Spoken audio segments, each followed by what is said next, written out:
L'exposition Le Retour est le fruit d'une collaboration avec le Centre national des arts plastiques et le MRAC à Sérignan.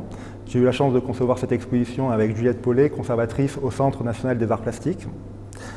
Nous avons réuni un dialogue des deux collections, majoritairement des nouvelles acquisitions du CNAP, pour proposer un nouveau parcours dans les collections du musée. L'exposition Le Retour, ce n'est pas une exposition thématique. En fait, on a travaillé à partir de cette liste d'œuvres qu'on a élaborée ces derniers mois, de plus d'une centaine de pièces qui arrivent au musée en fait, entre décembre 22 et puis là, toute l'année 2023. Et donc là, c'est la première proposition, le premier regard qu'on avait tous les deux sur ces œuvres, comme tu l'as dit, conçues très récemment et qui rentrent en dialogue à la fois avec des nouvelles acquisitions du MRAC et puis quelques pièces plus anciennes, plus historiques. Cet accrochage fait la part belle à différentes techniques. On va présenter un wall painting, un wallpaper, de la peinture, de la sculpture, mais aussi des nouvelles techniques qu'on n'avait jamais présentées au musée, par exemple la céramique. Pour la première fois, nous allons présenter 2 pièces dans les collections autour de cette technique, non 3 pièces même, pardon, autour de cette technique. Donc c'est vraiment, ce nouveau dépôt du CNAP nous permet vraiment de dynamiser notre accrochage de collection. Je pense qu'il y a différents fils rouges qu'on peut tirer dans cette exposition. Il y a la question du quotidien. En fait, beaucoup d'artistes vont tirer leur matière de la production industrielle ou en tout cas à grande échelle d'images, de mots, d'objets.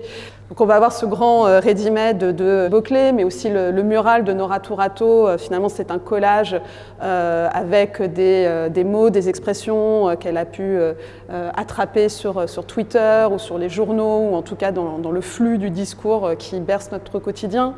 Ou la vidéo de Yuan Wang, qui est un montage en fait de séquences YouTube, donc de choses aussi qui préexistent. Mais peut-être plus généralement, on peut dire que les rêves sont faits de cette matière-là aussi, en fait, sont faits d'une matière préexistante que l'inconscient, que le sujet va réencoder.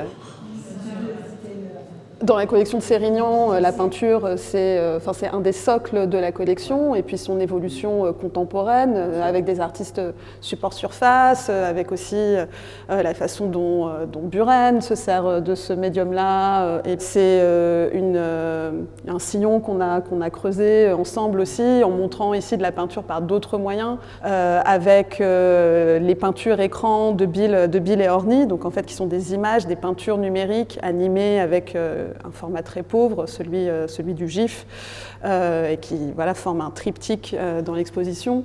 Les dessins animés de Bruno Botella aussi, qui là par contre c'est du low-tech, c'est fait à la main, et donc c'est aussi une autre manière de faire vivre le dessin sur écran.